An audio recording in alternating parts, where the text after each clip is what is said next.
చూపిన మార్గముదలగా సాగని పయనము అంతులేనిది నీ సహనము సాటి లేనిది నీ త్యాగము బతుకు బాటలో ఎన్ని వెతుకులాటలో మలుపు మలుపునా ఎన్ని ఆటుపోటులో గెలుపే నీ ధ్యేయం సాహసమే నీ ఆయుధం సాధించే నీ ఆశయం సాహసమే నీ ఆయుధం సాధించే నీ ఆశయం. అన్నయ్య, మా ఇందుకి పెళ్లి జరగకుండా ఉండడం అనేది నీ చేతిలోనే ఉంది. ఇందు నిరంజన జాతకాలు సరిపోలేదని నువ్వు అబద్ధం చెప్పాలి.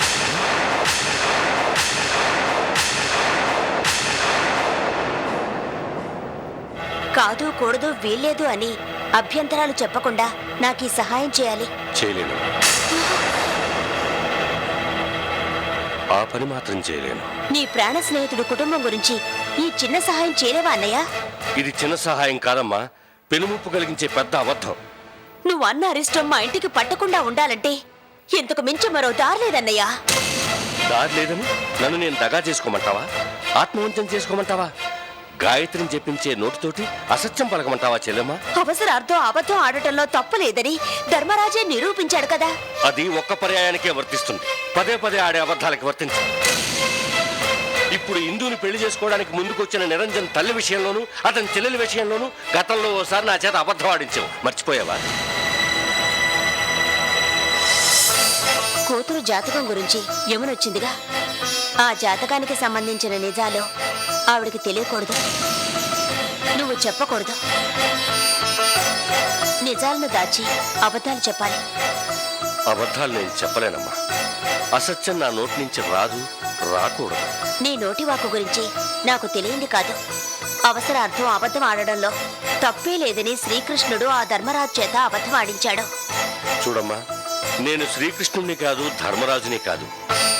కనీసం నేను అలా ఎందుకు చెప్పాలో అదేనా చెప్తావు? చెప్పరు. మాట ఇవ్వమన్నావు, ఇచ్చాను. కనీసం కారణమైనా తెలుసుకోకుండా చెప్పలేనన్నయ్య. నేను చెప్పినట్టు చేయాలి అంతే. నీ చెల్లెల కోసం, నీ ప్రాణ స్నేహితుని భార్య కోసం ఆ మాత్రం చేయలేవా? నీ మీద నమ్మకం ఉండబట్టి మా వారిని దాచి ఉంచడానికి ఒప్పుకున్నాను. ఆయన ఉండి కూడా లేనట్టుగా బతుకుతున్నాను. అలంకరణలు మానుకున్నాను. కనీసం పువ్వులు కూడా పెట్టుకోవడం లేదు. కారణాలు అడగకుండా దయచేసి నేను చెప్పినట్టు చెయ్యన్నయ్యా. ధర్మరాజు అబద్ధం ఆడాడని నేను అబద్ధం ఆడను. నా ధర్మారావు కోసం నేను అబద్ధం ఆడతాను. ఇదే తొలిసారి, ఇదే ఆఖరిసారి.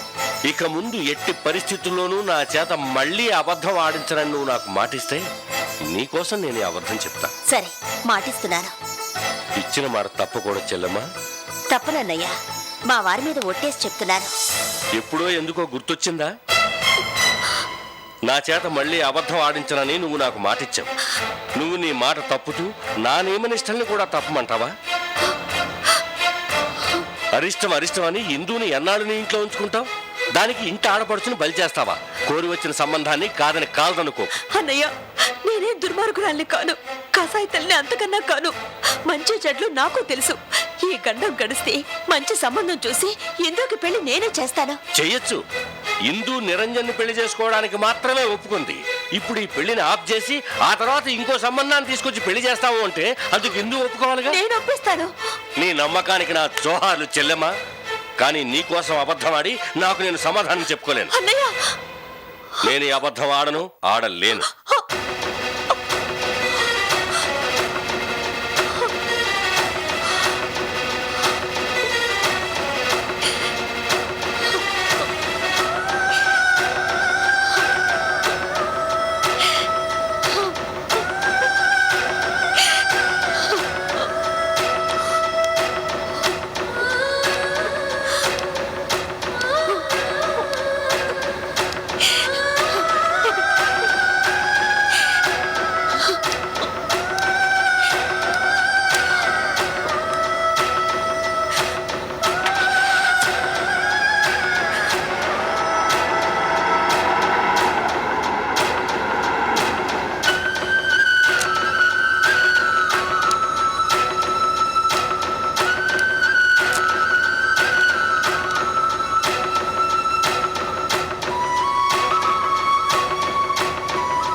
శాంతి, మూర్తిని కలిసావా?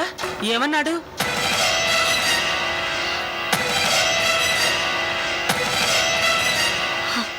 ఇందు నిరంజన్ జాతకాలు సరిపోయాయి, పెళ్లి జరిపించండి అని చెప్పాడా? జాతకాలు కలవలేదట, అందుకని ఈ పెళ్లి వద్దన్నారు. అవునమ్మా, ఏ విధంగా చూసినా ఇద్దరు జాతకాలు కలవలేదంట. కాదు కూడదని పెళ్లి చేస్తే ఇప్పుడు పడుతున్న బాధలకు మించి బాధలు పడాల్సి వస్తుందంట. అందుకని ఈ పెళ్లి వద్దన్నారు. అవునమ్మా, ఏ విధంగా చూసినా ఇద్దరు జాతకాలు కలవలేదంట. కాదు కూడదని పెళ్లి చేస్తే ఇప్పుడు పడుతున్న బాధలకు మించి బాధలు పడాల్సి వస్తుందంట. కావాలని కష్టాలను కొని తెచ్చుకున్నట్టు అవుతుందంట. నిశ్చితార్థం ఇంకా జరగలేదు కాబట్టి ఇప్పుడే ఈ సంగతి నాయుడు గారికి చెప్పి సంబంధం వదులుకోమన్నారు. కేవలం ఈ పెళ్లి మూలంగా స్నేహితులు కాస్త విరోధులు కావద్దన్నారు. నువ్వు జాతకాలు ఊసెత్తడం, వాడు జాతకాలు సరిపోలేదనడం, ఇదంతా చూస్తుంటే మీ ఇద్దరు కూడబలుక్కుని చేసిన గూడు పుటాని అనిపిస్తుంది. అమ్మా, నోటికి ఎంతొస్తే అంత అనడమేనా? కావాలని కన్న కూతురు పెళ్లి చెడగొట్టుకుంటారా? ఇష్టం లేనప్పుడు ఎంతకైనా తెగిస్తారు. అంటే ఎందుకు పెళ్లి చేయడం నాకు ఇష్టం లేదనుకున్నావా? అవును, నాయుడు గారి సంబంధం నీకు ఇష్టం లేనట్టు కనిపిస్తుంది. జాతకాల గురించి వాళ్ళు నిన్ను అడిగారా? ఇందుని కట్టుబట్టలతో పంపిస్తే చాలన్నారు. అలాంటిది నీకు నువ్వే జాతకాలు సరిపోవడాలు సరిపోతానే పెళ్లి అని గొంతెమ్మ కోరికలు కోరావు. వాళ్ళకి లేని బాధ నీకెందుకే? నీ మీద అనుమానం రమ్మంటే రాదా మరి? నా అనుమానం నిజమైంది కదా. ఏమిటి నిజం? జాతకాలు పక్కన పెట్టి పెళ్లి చేద్దాం. ఇంట్లో కాకపోతే గుళ్ళో చేద్దాం. ఈ పెళ్లి మాత్రం ఆగడానికి వీల్లేదు. కుదిరా, నేనెందుకు చెప్తున్నానో విను. నువ్వేం చెప్పక్కర్లేదు. రేపే మంచి రోజు, నిశ్చితార్థం జరిపించి పెళ్లికి ముహూర్తం పెట్టిద్దాం. చూసావా, ఫోన్ కూడా మోగింది. శుభం. హలో, నమస్కారం నాయుడు గారు. చెప్పండి. అది నమస్కారం నాయుడు గారు, నేను లక్ష్మిని మాట్లాడుతున్నాను. జాతకాలు సరిపోయాయి. రేపే నిశ్చితార్థం పెట్టుకుందాం. 10 నుంచి 11 వరకు మంచి ముహూర్తం ఉంది. మీరు వచ్చేయండి. వదినా,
అమ్మా, ఏంటిలా వచ్చావు?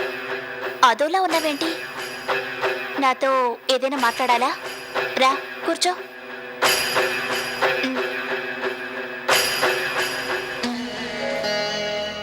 అమ్మా ఇందు, నీతో ఒక ముఖ్యమైన విషయం మాట్లాడాలి.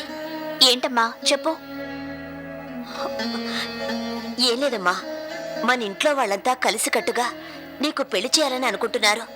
నేను ఎన్నిసార్లు అడిగినా ఒప్పుకోను దానివి. నాయుడు గారి సంబంధం అనగానే ఒప్పుకున్నా. అలాగే మరో ముఖ్యమైన విషయం ఏమిటంటే,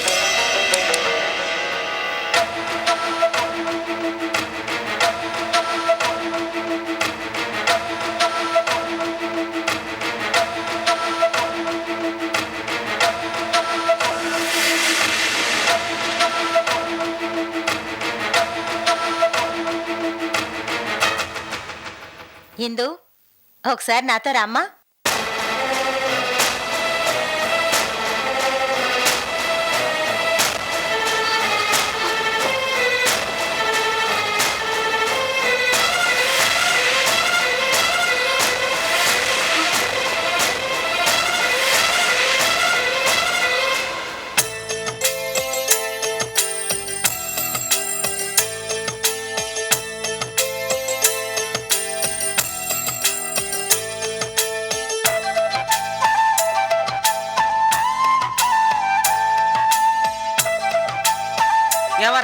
అందరూ వచ్చారా ఇంకెవరన్నా రావాలా?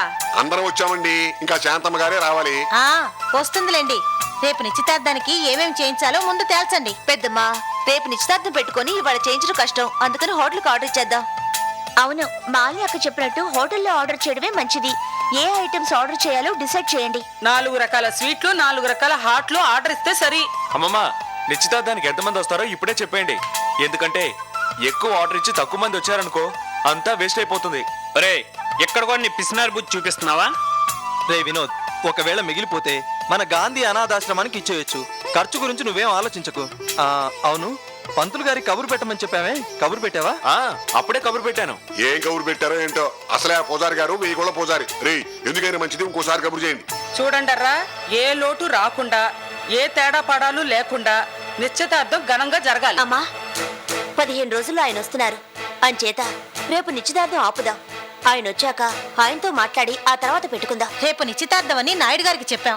ఇప్పుడు క్యాన్సిల్ చేస్తే ఏం బాగుంటుంది? చండాలంగా ఉంటుంది. మనం స్థిరం లేని మనుషులు అనుకుంటారు. చెల్లెమ్మ, ఈ నిశ్చితార్థం ఇలా కానిద్దాం.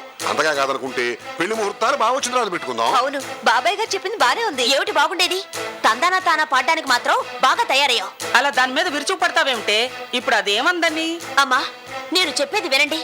వాళ్ళ జాతకాలు కలవకపోయినా నేను ఎంత చెప్పినా వినకుండా పెళ్లి చేద్దామని మీరంతా అంటున్నారు. రేపు ఆయన వచ్చి నిలదీస్తే సమాధానం చెప్పేదెవరు? మా అన్నయ్యకి నేను చెప్పుకుంటాను, కానీ ఈ నిశ్చితార్థం ఆపడానికి వీల్లేదు. చెప్తావు, కానీ జాతకాలు కలవలేదని ముహూర్తాన్ని చెప్పిన తర్వాత కూడా ఈ పెళ్లి జరిపించాలా? అత్తయ్య, హిందూ జాతకం నిరంజన్ జాతకం సరిపోలేదని మీకు మా నాన్నగారు చెప్పారా? అవును, మా నాన్నగారు అలా అనలేదు.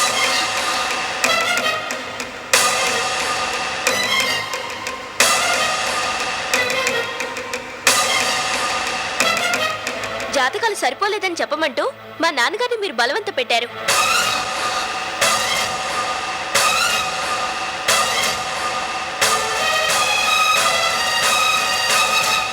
కానీ మా నాన్నగారు దానికి ఒప్పుకోలేదు.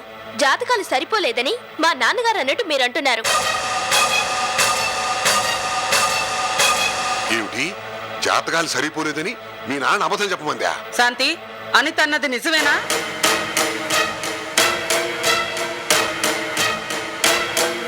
అనిత, నీకు ఈ సంగతి ఎలా తెలుసు? మా అమ్మ చెప్పింది. శాంతి, అనిత చెప్పింది నిజమేనా?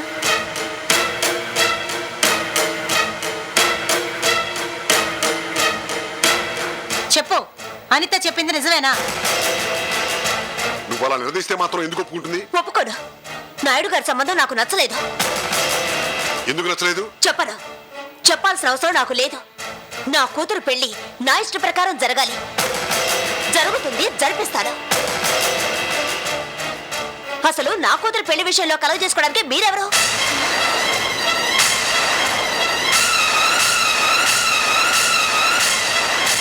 ఏమన్నావు? మేమెవరమా?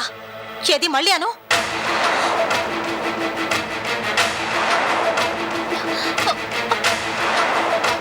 ఇది నీ కూతురా?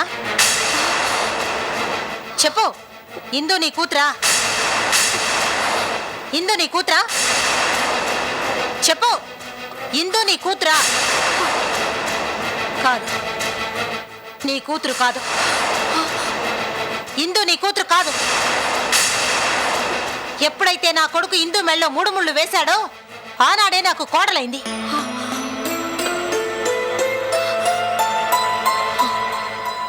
నా కూతురనే హక్కు నీకు లేదు. ఈ పెళ్లి ఆపాల్సి వస్తే అన్నయ్య ఆపితేనే ఆగుతుంది. నువ్వెంత గింజుకున్నా ఈ పెళ్లి ఆగదు. నేనే జరిపిస్తాను. నువ్వెలా అడ్డుకుంటావో చూస్తాను. రామ్మా.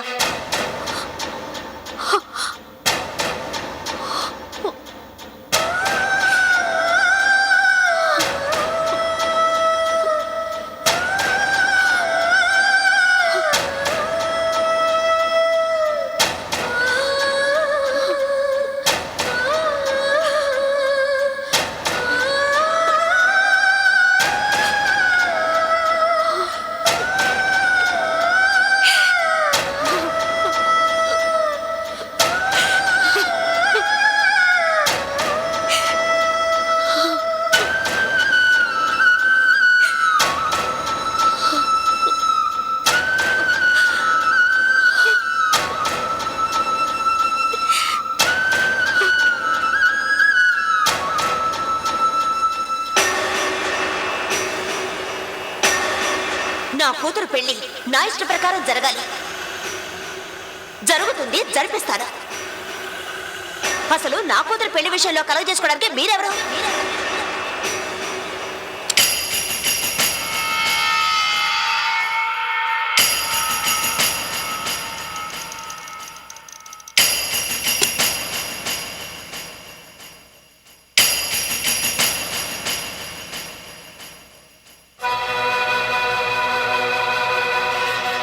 లక్ష్మి, ఏమిటి ఆలోచిస్తున్నావు? ఏం లేదు. ఏమీ లేదు అంటే నేను నమ్ముతాను అనుకుంటున్నావా? నీ ఆలోచన అంతా మీ వదిలి గురించే కదూ? నాకు తెలుసు లక్ష్మి, మన మధ్య అభిప్రాయ భేదాలుండొచ్చు, 1,00,000 గొడవలు ఉండొచ్చు, కానీ నువ్వేమిటో నీ మనసేమిటో మొత్తం నాకు తెలుసు లక్ష్మి. అసలు ఇందు విషయంలో మీ వదిన అలా ప్రవర్తించచ్చా? నా కూతురు అంటూ కొత్తగా డప్పు వేయాలా? ఇందు ఆవిడగారి కూతురే, ఎవరికి తెలియదు. ఇందు మీద తనొక్కదానికే వల్లమాలిన ప్రేమాభిమానాలున్నట్టు మనకెవరికీ లేనట్టుగా మాట్లాడుతుందేమిటి? నాయుడు కొడుకు ఇందులో జాతకాలు సరిపోలేదని మూర్తిని అబద్ధం చెప్పమన్నది అంటే శాంతి ఎంతకు దిగించింది? అవును లక్ష్మి, ఇవాళ మన మాటే లెక్క చేయని మనిషి రేపెప్పుడైనా ఇది నా ఇల్లు, మీరు బయటికి పోండి అని అనదని నమ్మకం ఏమిటి? ఒకవేళ అలా అన్నదే అనుకో, అప్పుడు మన పరిస్థితి ఏమిటి? రోడ్డును పడ్డట్టేగా. ఎంత బతుకు బతికి ఇంటి వెనకాలే చచ్చినట్టు రాజపూజ్యం అందుకున్న చోటే అవమానాలు పడాల్సి వస్తుందన్నమాట. ఆవిడ గారు బయటికి వెళ్ళమంటే మాత్రం మనం ఎందుకు బయటికి వెళ్తాం? వెళ్ళకి ఏం చేస్తాం లక్ష్మి? వెళ్ళమనే హక్కు, అధికారం ఆవిడ గారికి లేదు. ఏమిటి లక్ష్మి, నువ్వు కూడా అంత తెలివి తక్కువగా మాట్లాడతావు? వెళ్ళమనే అధికారం వాళ్ళకి ఎందుకు ఉండదు? అంతవరకు వస్తే మెడపట్టి గెంటుతారు కూడా. ఈ ఆస్తి అంతా వాళ్ళదే కదా. ఈ ఆస్తి వాళ్ళదా? హ, ఎవరు చెప్పారు? ఈ ఆస్తి అంతా నాది. ఈ ఆస్తి అంతా నీదే, నేను ఒప్పుకుంటాను. అసలు నువ్వు పూనుకోబట్టే వాళ్ళు ఈ స్థితికి వచ్చారు. ఆ సంగతి నీకు తెలుసు, నాకు తెలుసు. కానీ ఆ విశ్వాసం శాంతికి లేదే. ఆవిడ గారికి అహంభావం ఎక్కువైంది, అధికార మదంతో విర్రవీగుతోంది. ఆవిడ గారి నియంతృత్వానికి ముగింపు పలుకుతాను. పో లక్ష్మి, నీ మంచితనం గురించి మెతకతనం గురించి నాకు తెలియదా? తాగుబోతుని, తిరుగుబోతుని, తుంటరిని, జూదరిని అయిన నన్నే ఇంతకాలం భరిస్తూ వచ్చావు. శాంతి తను అనుకున్నది సాధించడం కోసం కన్నీరు నటిస్తూ నీ కాళ్ళా వేళ్లా పడి బతిమాలిందనుకో, నువ్వు కరిగిపోయి మనసు మార్చుకోవటం ఖాయం. ఒకవేళ నువ్వు మనసు మార్చుకుంటే జాతిరత్నం లాంటి కొడుకుని, పురాణ సీత లాంటి కూతుర్ని పోగొట్టుకున్నట్టే నన్ను కూడా పోగొట్టుకుంటావు.